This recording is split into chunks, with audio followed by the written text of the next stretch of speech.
Challenge করছি, তৃণমূল কংগ্রেসের প্রার্থী যেই হবে তোমাকে কিন্তু আবার ভরাডুবি করব।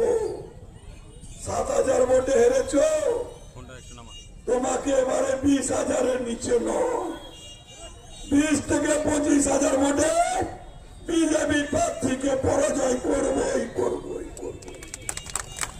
আগে সিউড়ির টিকিটটা পাবেন কিনা নিশ্চিত করুন, তারপর তো যে দাঁড়াবে তাকে হারাবে। বিকাশবাবু আর এখানে চেয়ারম্যান, তাদের মধ্যে তো হামবি কিসি সে কম নেই দেখলাম আমি। মমতা ব্যানার্জির ছবির নিচে লেখা হয়েছে 30,000 কোথায় গেল, জবাব চাই। যারা কেন্দ্র সরকারের দেওয়া টাকা, সেই টাকায় এখানকার চিরাচরিত আমাদের ঐতিহ্য bridge, Shilpara bridge, Mohanlal bridge, সেই মিহিরলাল ব্রিজ, সেই মিহিরলাল ব্রিজ আজকে ধ্বংস হতে চলেছে।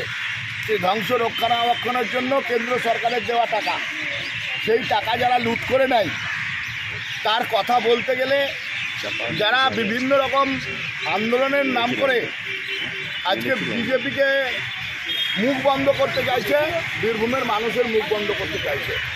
এখন মিছিল করে এলাকাতে ত্রাস সৃষ্টি করে যে 29,17,00,000 টাকা এরা তছনছ করেছে, লুট করেছে, সেই জায়গা থেকে মুখ ঘোরাতে চাইছে।